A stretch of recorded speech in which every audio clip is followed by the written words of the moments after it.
ဒီညမှာတော့တလောကလုံးမှာအာဆင်နယ်အသင်းနောက်ကိုလိုက်ကြည့်နေကြပါတယ်။လန်ဒန်မြို့ရဲ့မီးရောင်အောင်မှာဂန်နာတို့ဟာဘရန့်ဖို့အသင်းနဲ့ရင်ဆိုင်ဖို့ရောက်ရှိလာခဲ့တာပါ။မင်းညကဖူဟန်ကိုမန်စီးတီးတို့အဖျက်အသတ်နိုင်လိုက်တာကြောင့်အမတ်ဖေးစရာထိတ်မှာဖီအားတွေကပိုတိုးလာခဲ့ပြီးအခုတော့အာဆင်နယ်တို့စီအလဲ့ပြန်ရောက်လို့လာပါပြီ။အမတ်ဖေးစရာထိတ်မှာ၃မှတ်အသာနဲ့ဦးဆောင်နေပြီးနောက်ဆုံး18ပွဲမှာတပွဲတာရှုံးနိမ့်ထားတဲ့အာဆင်နယ်တို့ဟာ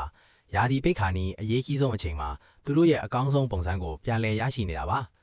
ဒီနေ့မှာတော့9ပွဲဆက်တိုက်အနိုင်ရလဒ်ကိုဖော်ဆောင်ဖို့သူတို့မျှော်လင့်ထားကြပါတယ်။ပွဲစားတာနဲ့ Rice ရဲ့ထောင်းကန်ဘောကနေ Gabriel အပိုင်ခေါင်းတိုက်ခွင့်ရခဲ့ပေမဲ့ဂိုးအပြင်ဘက်ကိုထွက်သွားခဲ့ပါတယ်။ Brentford ဘက်ကလည်းအရှော့မပေးပါဘူး။ Jensen ရဲ့ဖြတ်တင်ဘောကနေတီယာကိုအပိုင်ခေါင်းတိုက်လိုက်ပေမဲ့ဂိုးသမားဒေးဗစ်ယာယာကမယုံနိုင်စရာလက်စွမ်းနဲ့ပို့ထုတ်ကားခွင့်သွားနိုင်ခဲ့ပါတယ်။ဂိုးမရှိသေးရင်နဲ့ပွဲကတင်းမာနေတော့မှာပဲအာဆင်နယ်တို့အတွက်အထူးခြားဆုံးအခိုက်အတန့်ရောက်ရှိလာခဲ့ပါတယ်။ဟင်ကာပီရဲ့ဖြတ်တင်ဘောကိုမာဒူအေကေကဧရိယာအတွင်းမှာနေရာလွတ်မရှိသလောက်ဖြစ်နေတာတောင်ပါလေးခေါက်တိုက်ပြီးဂိုးသမားကယ်လဟန်ရဲ့လက်လန်းမမီရဲ့နေရာကိုပို့ဆောင်ပေးလိုက်တာပါဒီဂိုးကြောင့်အာဆင်နယ်တို့ကဂိုးမရှိနဲ့အသာစီးရသွားခဲ့ပါတယ်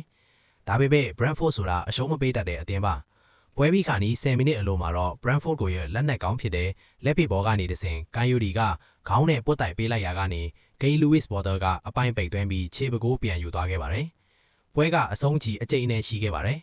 အာဆင်နယ်နောက်ခံလူမော်စကဝေးယာရဲ့အမားကနေတီယာကိုတကူးတဲ့ကျွတ်ထွက်သွားခဲ့ပေမဲ့မော်စကဝေးယာကပဲအသက်နဲ့လဲပြီးလိုက်လံဖျက်ထုတ်ခဲ့လို့အာဆင်နယ်တို့တက်ပြင်ချနိုင်ခဲ့ပါတယ်။နောက်ဆုံးမိနစ်မှာမာတီနယ်လီရဲ့အပိုင်ကန်ချက်ကိုကယ်လဟန်ပုတ်ထုတ်လိုက်နိုင်တဲ့အချိန်မှာတော့ပွဲကပြီးဆုံးသွားခဲ့ပါပြီ။မီးရောင်အောက်က90မိနစ်အကြာမှာတော့နှစ်သင်းစလုံးကဖက်တကိုးစီနဲ့တည်ရချသွားခဲ့ပါတယ်။ဒီရလက်ကြောင့်အာဆင်နယ်တို့ဇယားထိပ်မှာဦးဆောင်နေစေဖြစ်ပေမဲ့မန်စီးတီနဲ့အမှတ်ကွာဟာချက်ကတော့4မှတ်အထိကျင်းမြောင်းသွားခဲ့ပါပြီ။အမှတ်ဖေးဖလားလမ်းကြောင်းကတော့ပုံမပြင်းထန်လာအောင်မှအသေးကြပါပဲ။